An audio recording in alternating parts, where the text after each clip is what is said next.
What's up, everyone? This is another episode of our Further Revealed podcast. I'm your host, Brendan, and I'm with... Josh. Wait, do we need to do this intro? I think we only have to do it once, but we keep doing it. Whatever. We just saving Nico a little bit of time here. Okay. All right, and we're just gonna hop right into it. So the question is, Empty worship? empty worship. Are I guess Christians just partaking in empty worship? Oh man, Christians partaking in empty worship? I mean, would they be a Christian? Would they be a Christian? Well, I think maybe we should form that in a different way. Do Christians go through dry spells? Yes. Yes. Yes. Okay, in that dry spell, are Christians just going through the motions? Yes. Right. So sometimes they probably are just going through the motions. Probably going through like a battle, right? Of Yeah. just kind of maybe just being caught up in And whatever's going on. whatever's going on. Yeah. So, man, dry worship, man. Or are they empty worship? I feel like, if you just kind of get caught up in your life and what's going on, and then when it's time to, give your time for God, like maybe, just like go to church or you're involved in some certain ministry, you're not really there because... Oh, I see. I think that this is sometimes what is noticed when we might be during worship service and people are singing, but they're not. But they're not actually thinking about... Thinking about what they're singing, I know right? I've fell into that so many times. I know I've done that. I try to watch All right, myself. we're going through we're doing what we should do. Yeah. But not with the intent or the motives that we should be doing them with. Mm-hmm. Yeah. I think that happens quite frequently. Yes. Yeah. It's not good. What can remedy this, man? Remember when we used to say the 100th division of Psalms every Sunday? Yeah. Make a joyful noise unto the Lord, all ye lands, right? Serve the Lord with gladness and come before his presence with singing. I really took a look at the 100th Psalm, and that's a command, right? Because he says, make a joyful noise unto the Lord, all ye lands, and serve the Lord with gladness. So this is a command and not just a suggestion. Dang. So when we look at it like that, we do have to... We shouldn't have empty worship because we should be focused because it's a command there that we should be doing. We should be doing. Make a joyful noise unto the Lord, not just a mindless noise. Mindless noise into the Lord, So what should is that on like the Christian himself, or should like someone in the church be like, all right, this is praise and worship, so get over yourself, kinda. It's time to do Psalms 100. So let's do it. Let's do it. Should that happen? You know what I mean? Should we get a whistle? And blow the whistle before praise service? Like, y'all need to... it's time to praise the Lord. You know what? I think that sometimes we do need a reminder that we are here with the intent to worship God. I have a thing. What's that? Like, I don't know, this might be kind of, I don't know, weird or whatever, but like I'll listen to like, worship song that sounds good, and I probably won't even really like it for what the words are saying. I just like the melody. And I just like how it sounds. And it's like, do you ever fall into that? I've liked many songs. I've liked many songs before, and some songs, Well, I know it's for God. It's for God. It's yeah, not for me, but some songs, I've also liked, and then I went back and listened to the lyrics, and I'm like, I don't agree with that. Oh, dang. It's so, yeah, but it goes to like this mindlessness of worship, right? This kind of emptiness that our minds aren't really on God. And you might sing something and you like, man, yeah, that's a good song. And then you go back and look at the lyrics and be like, okay, yeah. you look at the lyrics like, man, I don't believe this is not it. this song does not line up with the Bible, right? So, but you mindlessly sing. You sing it. Yeah. It sounds good, yeah. Yeah, so confession is we sing like Peter, James, and John went fishing. Yeah. And we get to that point where and Jesus came walking on the water, and I finally like put it together. I'm just like, hold on. Jesus went walking on the water not when they were fishing, right? Oh, okay. Wait, hold on. Because it's like Jesus came walking on the water, and then their nets were full of fishes, right? That's not what happened? Jesus goes walking on the water when he sends them across to the other side, Okay. right? Yeah, okay. And then it was a storm. But the song that we sing, it says Jesus came walking on the water, when it really should be like Jesus came walking by the water, right? Because that's when he says, hey, throw your nets in, and then they pull up and they came. Okay. Then their nets were full of fishes. I'm kind of foggy on the story, to be honest. Yeah, see? But you were singing that song I sing it like, that's exactly what happened. And so I'm like, we've been singing that song wrong. But that's what I'm saying. Like sometimes we mindlessly sing songs. We worship like that. And it doesn't just be worship. Sometimes you pray like that, right? You pray and it's like, what words did you just say? Or you read and you start at verse 1 and you finally are conscious at verse 10. And you're like, hold on, I know I was saying words, but what I just read right there. I was just reading the letters on the page. Yeah. I've done that so many times. Yeah, so I think Christians do fall into that kind of mindless worship. But what's the remedy? What's the remedy for that? The remedy is I think you hit on something. Is should we have a reminder, right? I think that's part of Christian community, is that we should, because we come from all kind of different situations.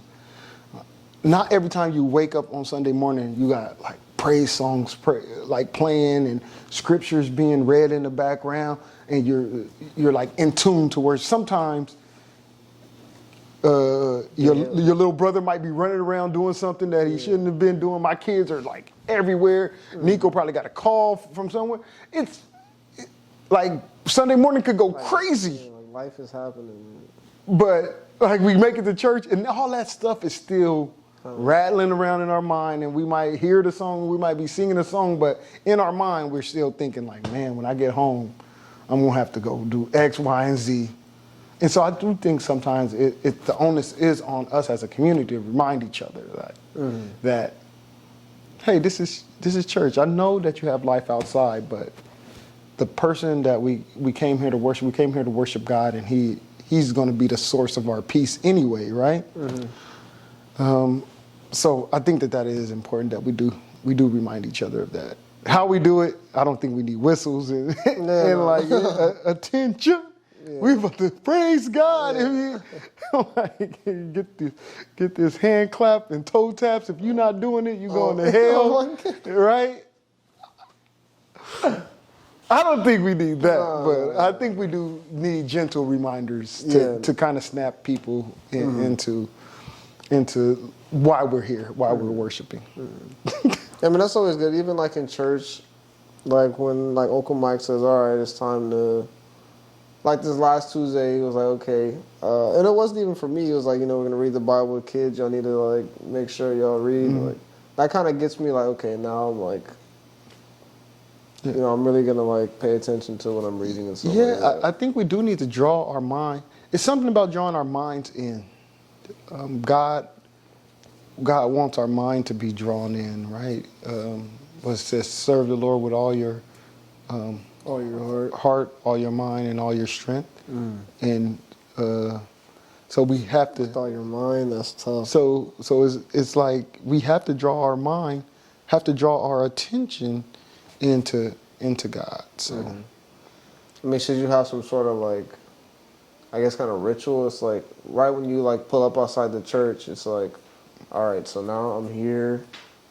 Let me make sure, like, you know, check myself. That's what they say. I know they say like check yourself. Something about like when you enter the Lord's house, you need to like all that stuff needs to kind of go. Like you just kind of rehearse that every single time. And I know it also comes with discipline. It's like, and it's like if you actually truly want to, you know, be kind of disciplined in that area, whatever, whether like, you know, being like, you know, focused on praise and worship or, you know, in the sermon, that comes with like discipline, right? Yeah. It's like making sure that you kind of like tell yourself every time, like, okay, it's praise and worship, I'm gonna sing, you know. And not just praise and worship. Like when we also have Bible reading, I'm gonna read. We have alternate reading at church, right? And it's like I'm gonna read with my whole heart. I'm gonna read not just lazily, but I'm gonna read with some kind of excitement, fluctuate my voice a little bit, so to kind of give it an element of not being so dull. You know what I mean? Do you have anything? What's that? I just feel like everybody else, like even like I kind of see like the adults. I just feel like they just like, you know, when the sermon's on, they're just like, you know, so completely focused on like everything that the preacher's saying. I wonder how much are we focused on it? You know what I mean? I can't read everybody's mind, but this Sunday I really tried to take. So I have a problem because I'm not a good note taker. Okay. I'm not. I feel like you'd be like an awesome note taker. No. I feel like you'd Oh, have every no. point right there. Oh no. No? No. That's crazy. Not at all. I am not a good note taker. So, for some reason, I can commit things to memory. Not like the whole thing, but you can talk for an hour, and I can condense everything you said into like something that I can relay a message. You get what I'm saying? Yeah. So it's not that I would. I know, because I feel like you kind of do that, right? Yeah. Because, you know, after this, so yeah, I feel like that might become a little easier to do, would it not? Because like you kind of have to. Yeah. But all through school, I just noticed how bad of a note taker I am. When I used to go into my study group, I used to look at my friend and I used like, how did you take those notes? I cannot take notes. If you don't give me a clear outline, Man. I wouldn't write anything down. So, who was that was preaching? I think it was Brother D was preaching one time. Okay. And he didn't have any, he was preaching. And Yeah. I was like, what point is he on? Like, Like, where is he at? Yeah. And I'm like trying to take notes. And I go, man, forget it. Because I can't really, I don't know what is important. Yeah. At that point, I'm like, oh man, I don't know what's important to write down. Yeah. It's not a knock on like the preacher. It's on me. You know what I mean? Because I can't take notes. But I see my wife is good at taking notes. But we have to be actively, however you do it, you have to be actively listening. But I think it goes one step beyond that.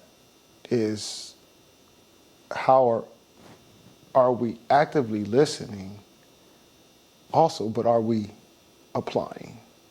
Are we applying what is said? So I think that is part of our worship too. Our worship doesn't just stop at listening to the sermon and taking good notes about the sermon. But it's going to be, okay, how can I start to apply this? How can I make this a habit, right? Say, like we're saying, being joyful or coming into church joyful, right? How do I make that command a reality in my life? Do I have to set some kind of preparation? Like you saying, do you need a ritual before you come into church to kind of draw your mind in to worship? So I think that's important to point out about worship. Your worship doesn't stop at listening. You have to be doing. Yeah. Are there any type of rituals that you have? So you said, you're not a good, don't do the notes. But I guess what I try to do is I try to do or talk about it more. You know what I mean? I guess I'm more auditory like that. Is I can talk about what it said, and plus the fact that I do have to speak kind of helps me because I draw back on like, oh yeah, a couple of weeks ago the pastor said this, and this fits in here. Yeah. So. Are you like rehearsing it kind of in your mind, kind of like you're like, oh, that was a good point. Now you kind of keep telling yourself that. Like when you hear something like, oh, no, something just jog in my memory. Wow. Yeah, so I will be reading, so say the next time I preach, maybe I'm in like 1 Samuel 19 or 20, yeah, wherever I have to start back preaching. Mm-hmm. I will be reading that and writing my sermon down. And something that Uncle Jeff might have said like 2 months ago will pop into my head. Just pop up. And I was like, oh yeah, Pastor Jeff was just saying this when he spoke last time. Mm. And that's how I am. It's not that I'm, oh man, let me go scour through my notes. It would just be like, yeah, Pastor Jeff said this. That's crazy. And that's how I kind of practice it, like kind of auditory, like bringing auditory things back to mind. It would be better if I wrote a lot of notes though, because then it would really stick with me. But again, I'm a horrible note taker. I feel so bad when people ask me to take notes for them. I'm like, oh God. But like your sermons be like typed out professionally and everything. Yeah. Well, I guess. But if you was up there speaking, don't look at Josh for notes. Like, yeah, Josh got the notes of the sermon. No, you got nothing. Literally, I believe like one of the notes. I was going through I like having this notepad in my phone. I was going through the notes, and literally, it had a sermon in there, and all it had was the title. And the date that the sermon was preached. That was your note. That was my notes. I go, this does nothing for me. But yeah. That's tough. Yeah, so. Okay. If you ever send me to class for you and ask me to take notes, just know you're going to get an F on that assignment. Because you're not. You won't have it. So how does application look? Application? Look during the week. So then, yeah, how do you? Oh, yeah. So you have to be intent on doing that, right?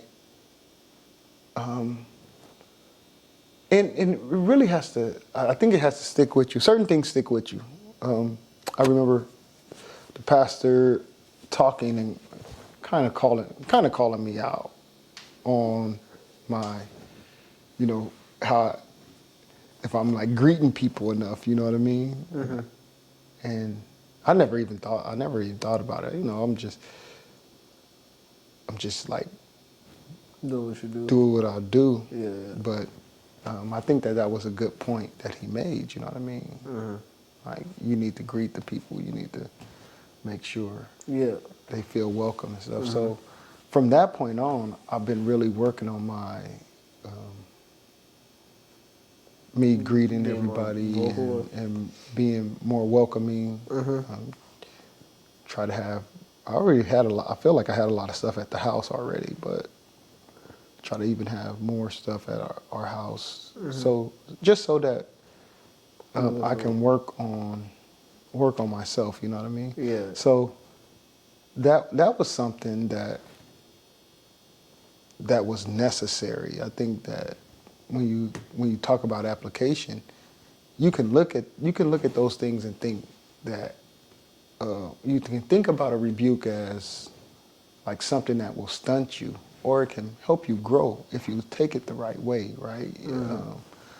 Again, it's all about how you want things said in love, and if it's true, then you have to do something about it. So I just went about doing things correctly. So did you? I don't know if it's like maybe like two questions. Did you do it like right away? And is this something that just kind of stayed on your mind? I think that stayed on my mind because, especially being a minister, you don't want to be seen as somebody that's kind of Away. Yeah, like you put off, like you're not approachable. You know what I mean? Yeah. So you kind of take this and you kind of take that into mind about how to do that better, and then so I did do that right. I did do that right away. Right away. Yeah. Did you find yourself like greeting more people? In certain situations, not like, just greeting, like but talking talking to people. Yeah. So I had to be more vocal. Okay. What's funny is that I find myself talking a lot more. My wife still don't think I talk enough, but I feel like I talk a lot more. So, and then I find myself being more cordial to everybody on the streets too, just saying hi to people and making sure that they know I see them. Just because I think that's how Jesus would have been. Jesus. Greeting people. Huh? Like just greeting people. Yeah. Yeah. Is that hard for you to do? It's hard for me to start up a lot of conversations, but I think I'm getting better at it. Just noticing random things and talking to people about random stuff.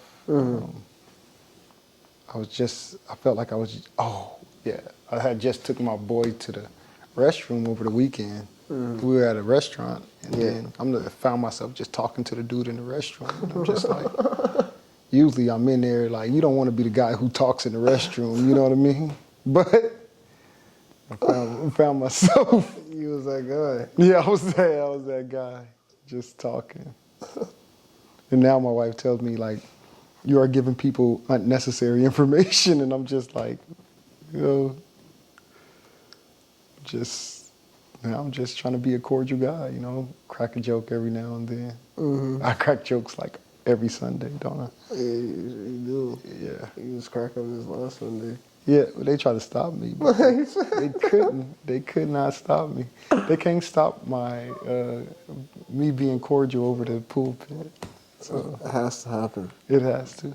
I just want us to have at the end of service especially, I want us to have a good time. Everybody smile as they leave out. I just can't take it if we're frowning while we leave the church. Oh my God. Like You leave the church and like, man, what happened to those people in there? They just heard a word. Their face just looked like it got beat. Just got beat over the head. What's going on? I wanted to also ask you about like upcoming events. Anything upcoming? Upcoming events. We do have some stuff upcoming. Well, we do have the Thanksgiving baskets upcoming. So we already started working on that. Working on our Thanksgiving basket, making sure that we feed some families inside of Compton, and it's kind of premature, but we're working with one of my friends in his church. Last year we went and had Thanksgiving in the park with all the people in the park, just the people who was at the park. So Last year was the first year? Last year was the first year we did that. Okay. So How did that go? Oh, it went great, man. We would just sit there. We were able to talk to the people about God and just the different churches and stuff like that. So we want to do. I asked him today, actually, could we do it again? And he's going to come back with an answer on Sunday about that. So, Okay. What park do you guys went to? We was at Wilson Park. Wilson Park. Yeah. So that's a good park. Everybody hang out up there. Got the skate park and everything. Yeah. Yeah. So like all the kids from the skate park came over, got food. Oh, damn. The people that playing basketball came over, got food. People just playing in the playground. Yeah. So it was a good time. Was that just you? Was it just me? Yeah. No. It was me, Angel, Sharan. Was Zay there? I think Zay was there. Oh, okay. So we had a good little turnout. Okay.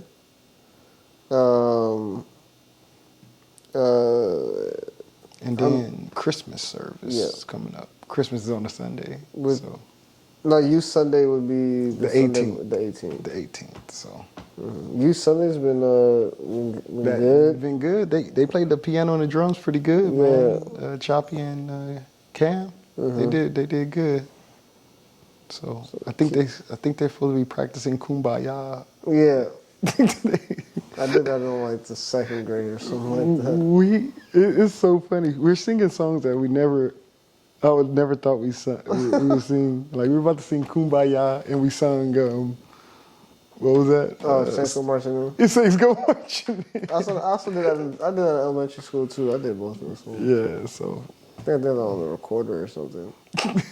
So yeah, I think we're supposed to actually have a little group playing. We'll see if everybody can play. I forgot about that. So that's gonna happen.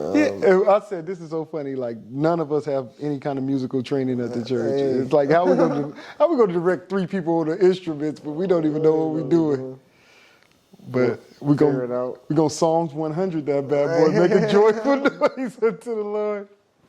They're gonna be like, man, these 3 different instruments playing joyful white noise. White noise is gonna be, man. What was that? That was Silent Night, y'all. Silent Night.